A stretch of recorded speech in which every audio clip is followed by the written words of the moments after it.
Patung sembahan Miha dirampas oleh Bani Dan. Hakim-Hakim 18. Pada zaman itu tidak ada raja di antara orang Israel, dan pada zaman itu suku Dan sedang mencari milik pusaka untuk menetap, sebab sampai hari itu mereka belum juga mendapat bagian milik pusaka di tengah-tengah suku-suku Israel. Sebab itu Bani Dan menyuruh dari kaumnya 5 orang dari seluruh jumlah mereka, semuanya orang-orang yang gagah perkasa, yang berasal dari Zora dan Eshtaol, untuk mengintai negeri itu dan menyelidikinya, serta berkata kepada mereka, "Pergilah menyelidiki negeri itu." Ketika orang-orang itu sampai ke pegunungan Efraim di rumah Miha, bermalamlah mereka di sana. Ketika mereka ada dekat rumah Miha itu, dikenal merekalah logat orang muda suku Lewi itu, lalu singgahlah mereka ke sana dan berkata kepadanya, "Siapakah yang membawa engkau kemari? Apakah pekerjaanmu dan urusanmu di sini?" Katanya kepada mereka, "Begini-begitulah dilakukan Miha kepadaku, ia menggaji aku dan aku menjadi imamnya." Kata mereka kepadanya, "Tanyakanlah kiranya kepada Tuhan, supaya kami ketahui apakah perjalanan yang kami tempuh ini akan berhasil." Kata imam itu kepada mereka, "Pergilah dengan selamat. Perjalanan yang kamu tempuh itu dipandang baik oleh YHWH." Sesudah itu pergilah kelima orang itu, lalu sampailah mereka ke Lais. Dilihat merekalah, bahwa rakyat yang diam di sana hidup dengan tenteram, menurut adat orang Sidon, aman dan tenteram.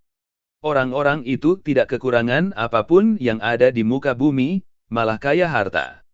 Mereka tinggal jauh dari orang Sidon dan tidak bergaul dengan siapapun juga. Setelah mereka kembali kepada saudara-saudara sesukunya di Zora dan Eshtaol, berkatalah saudara-saudara sesukunya kepada mereka, "Apakah yang kamu dapati di sana?" Jawab mereka, "Bersiaplah, marilah kita maju menyerang mereka, sebab kami telah melihat negeri itu, dan memang sangat baik. Masakan kamu tinggal diam? Janganlah bermalas-malas untuk pergi memasuki dan menduduki negeri itu. Apabila kamu memasukinya, kamu mendapati rakyat yang hidup dengan tenteram, dan negeri itu luas ke sebelah kiri dan ke sebelah kanan. Sesungguhnya, Tuhan telah menyerahkannya ke dalam tanganmu, itulah tempat yang tidak kekurangan apapun yang ada di muka bumi." Lalu berangkatlah dari sana, dari Zora dan Eshtaol, 600 orang dari kaum suku Dan, diperlengkapi dengan senjata. Mereka maju, lalu berkemah di Kiryat Yearim di Yehuda. Itulah sebabnya tempat itu disebut Mahanedan sampai sekarang, letaknya di sebelah barat Kiryat Yearim. Dari sana mereka bergerak terus ke pegunungan Efraim dan sampai di rumah Miha. Lalu berbicaralah kelima orang yang telah pergi mengintai daerah Lais itu, katanya kepada saudara-saudara sesukunya, "Tahukah kamu, bahwa dalam rumah-rumah ini ada efod, terafim, patung pahatan dan patung tuangan? Oleh sebab itu, insafilah apa yang akan kamu perbuat." Kemudian mereka menuju ke tempat itu, lalu sampai di rumah orang muda suku Lewi itu, di rumah Miha, dan menanyakan apakah ia selamat. Sementara ke-600 orang dari Bani Dan yang diperlengkapi dengan senjata itu tinggal berdiri di pintu gerbang. Maka kelima orang yang telah pergi mengintai negeri itu berjalan terus, masuk ke dalam lalu mengambil patung pahatan, efod, terafim dan patung tuangan itu. Adapun imam itu berdiri di pintu gerbang bersama-sama dengan ke-600 orang yang diperlengkapi dengan senjata itu. Tetapi, setelah yang lain-lain itu masuk ke dalam rumah Miha dan mengambil patung pahatan, efod, terafim dan patung tuangan itu, berkatalah imam itu kepada mereka, "Berbuat apakah kamu ini?" Tetapi jawab mereka kepadanya, "Diamlah, tutup mulut, ikutlah kami dan jadilah bapak dan imam kami. Apakah yang lebih baik bagimu, menjadi imam untuk seisi rumah satu orang, atau menjadi imam untuk suatu suku dan kaum di antara orang Israel?" Maka gembiralah hati imam itu, diambilnyalah efod, terafim dan patung pahatan itu, lalu masuk ke tengah-tengah orang banyak.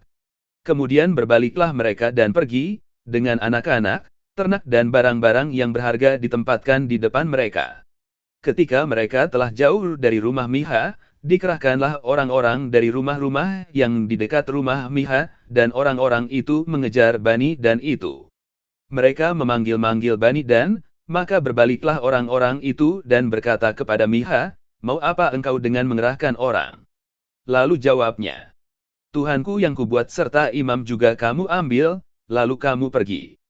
Apakah lagi yang masih tinggal padaku? Bagaimana perkataanmu itu kepadaku, mau apa engkau?"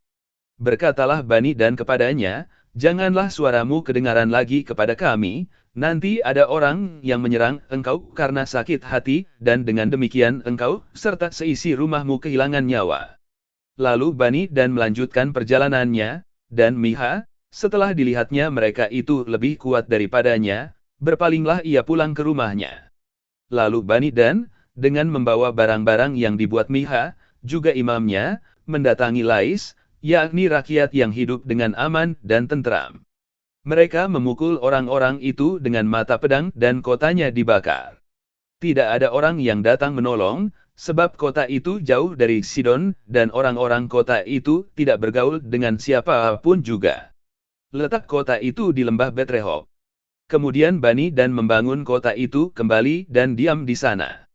Mereka menamai kota itu Dan, menurut nama bapa leluhur mereka, yakni Dan, yang lahir bagi Israel, tetapi nama kota itu dahulu adalah Lais.